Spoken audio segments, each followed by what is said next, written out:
Ndine kanso George Musisisebo. Sebo nesimye nnyo kuwuliza gye baliko gyonna gy'otusaako engalo. Amina sebo, nesimye kuwuliza sebo. Ensonga ekunoonyesezza amakya g'olunaku olwaleero njagala oba oliawo kuyamba abatuuliriza n'abali eyo bategeere ku process eyabadde olunaku lw'eggulo mu Parliament. Sabbiiti bbiri Parliament zeemaze ng'enoonyereza ku bigambibwa nti omubaka Zaake yayisa olugaayu mu gw'oyinza okuyita nga Mukamawo omumyuka omukubiriza wa Parliament Honorable Anita Among. Gye byaggweredde ababaka 155 nga bagambye nti awo y'ekifo ekya kubeera ku Parliamentary Commission akiveeko batuweereza omuntu omulala NUP kati eri mu kusalawo baagala kusalawo kulaba ani anajja. Kakati ekibuuzo kyange kanso. Yes, sir. Process yonna nga bwe yatambudde olunaku lw'eggulo. Zaake mubaka. Gwe bamuvunaana gwe yalumba mukubiriza wa Parliament. Parliament we yatudde eyagikubiriza ye mukubiriza yennyini avunaanibwa. Ku side y'amateeka waliwo katekiniki konna oba akantu konna akayinza okubanga kayinza okuleetawo ebintu ebyo byabaddewo obutatambula ng'ebirowoozebwa kutambula.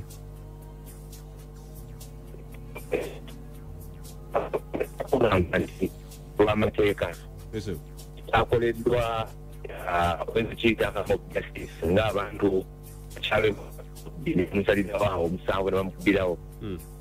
Kyabadde kya byabufuzi naye tekyabadde kya mateeka. Omuluzungu ezogamba kyabadde political naye nga tekiri legal.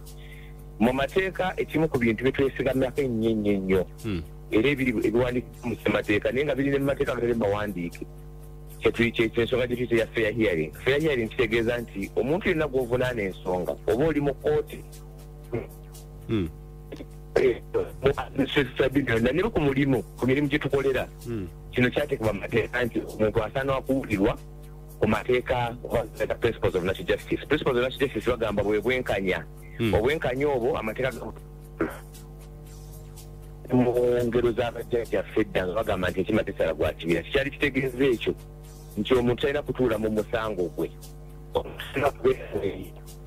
ate nga yeyemulugunya ate nga yasala omusango n'okwekisoboneza kyakoleddwa. Nze saagala kugenda namu biki ebigambibwa nti Zaake bye yakola oba byataakola era nze sigamba nti oba Zaake yakola omusango oba teyagukola. Tuketugamba yes sir. Kanso ogambye tetugenda ku nsonga oba Zaake yakola omusango teyagukola.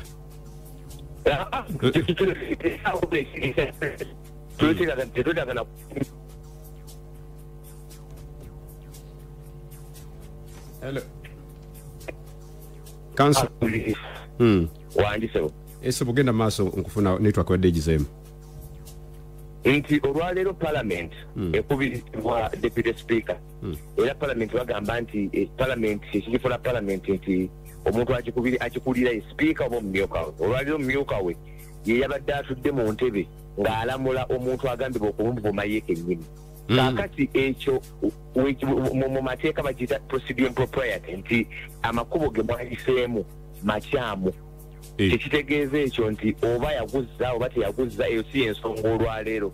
Ekiriwo nti omuntu atudde mu ntebe akulibwa era kyekimu yamusindika ne mu kakiiko ka rules and privileges aka Honorable Katuntu nti omuntu agambibwa okubeera nti yavumibwa era yanyiiga era yandibadde omujulizi namba emu ku Zaake yate yali mu ntebe yalamula yakubiriza era yasaze omusango n'awa n'ekibonerezo.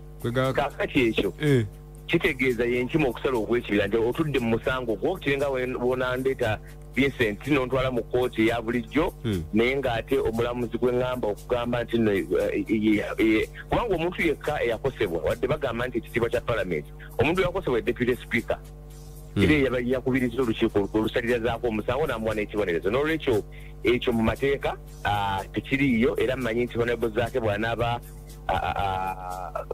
bamuwabudde bulungi n'agenda mu kooti ezisala omusozi byonna byonna ebyayisibwe bisazibwamu kuba biba bifunga bwe ŋŋambye nti kyabadde kya byabufuzi naye nga si kyamateeka. Kanso nina ebintu biri byeyagala tusembeyo nabyo nga nkusiibula.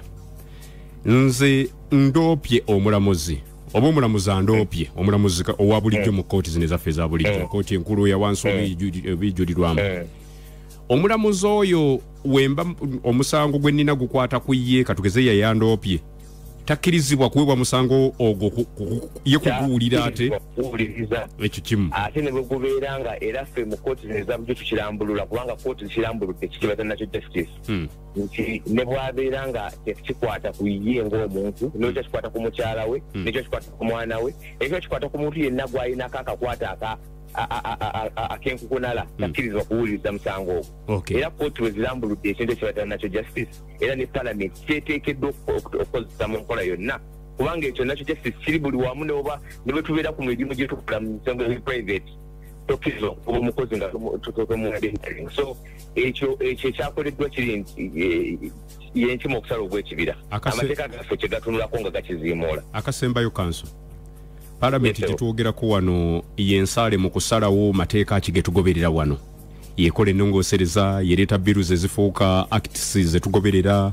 oba amateeka nga bwe gali mu constitution yaffe kakati Parliament yeyo y'okusaliyo terina buyinza kwesalirawo nga bweyagadde kubanga at the end of the day amateeka gonna yegasala yo terina beetu kwekolera bintu nga bweyagadde ate mugiyingiramu mutya nti ate gwe tokkirizibwa kukola bwoti nga n'amateeka getugoberera yegabaga amasiga agatambulizibwako eggwanga lino gali asatu essiga erimu lyeri executive erikulemberwa president ne baminisita be essiga eddala erya parliament erikulemberwa sipiika n'ababaka be essiga eryokusatu lyeddamuzi eddamuzi lyeri lamula buli omu nti gwosobola kitegeeza nti executive esobola okukozesa amaanyi gayo neyitawo parliament esobola okukozesa amaanyi gayo neyitayo kooti essiga eddamuzi lyerisalawo lyeriramula buli muntu okulaba nga akola ki akomawo akoma kyekimu parliament kooti osogera mu kooti nerangira nti etteeka mwalikola ne mwalikola mu bukyamu oba etteeka eryo mwaliisa mu butuufu naye terikukwatagana naffe mateeka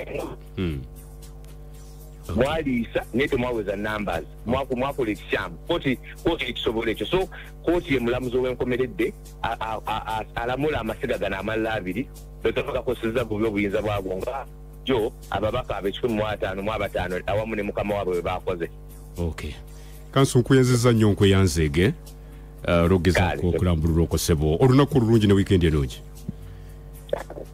twewaddeyo nga saddaka nzira Zaake n'abavubuka bala bangi nnyo ne bannayuganda bala beewaddeyo bwe kuba kututta twewaddeyo naye nga nze kyemmanyi nze Zaake sisobola kufa kuba nze mmanyi n'obulamu bwe nnina bulinga bwakkapa kuba yo bw'ogikuba ogisanga ku mulyango bweti ng'ekumi ewundi ekaaba kumi ewundi neddamu n'erumba buto parliament I survived Arua I survived Wendi ate ndi much stronger than before kyova ne batukwata government enerowooza nti bwenekwata abaana ba people power nebasiba nebakuba nebakola biki nti bagenda kugivinga up actually nze ompa buwinsonga nti eno ensonga gyendiko ntuufu awenkuba nenakukubirawo ddala nnyo when I'm fighting for something I know that it is nwanisa fugabi nwanisa dictatorship nwanisa obwavu nwanisa breakdown of all institutions of Uganda nwanisa embeera eri mu ddwaliro malwaliro gaffe nwanisa embeera eri ku makubo gaffe nwanisa ebyenfuna by'eggwanga lyaffe ekisingira ddala obukulu nwanisa embeera ey'obutugombuzi gye batutuusizzaako mu ggwanga lyaffe webale nnyo kuwagira balwanizi baddembe bonna okutandikirako naibo Zaake ate mwebale kwebereramu tetulina kwogera bingi mumanyi embeera embi yonna gye tulimu era mumanyi ani agireeta temumanyi tebikyali mu kwekweka tebikyali mu kubuzaabuza oyo gayi twagala mujja mu ntebe eyo gyatutemu munabeera naffe munatuwagira munabeereramu twewaddeyo nga saddaka nzira Zaake n'abavubuka bala bangi nnyo ne bannayuganda bala beewaddeyo bwe kuba kututta twewaddeyo naye nga nze kyemmanyi nze Zaake sisobola kufa kuba nze mmanyi n'obulamu bwe nnina bulinga bwakkapa kuba yo bw'ogikuba ogisanga ku mulyango bweti ng'ekumi ewundi ekaaba kumi ewundi eruddamu n'erumba buto parliament I survived Arua I survived Wendi ate ndi much stronger than before kyova ne batukwata government enerowooza nti bwenekwata abaana ba people power nebasiba nebakuba nebakola biki nti bagenda kugivinga up actually nze ompa buwinsonga nti eno ensonga gyendiko ntuufu awenkuba nenakukubirawo ddala nnyo when I'm fighting for something I know that it is nwanisa fugabi nwanisa dictatorship nwanisa obwavu nwanisa breakdown of all institutions of Uganda nwanisa embeera eri mu ddwaliro malwaliro gaffe, nwanisa embeera eri ku makubo gaffe, nwanisa ebyenfuna by'eggwanga lyaffe ekisingira ddala obukulu, nwanisa embeera ey'obutugombuzi gye batutuusizzaako mu ggwanga lyaffe.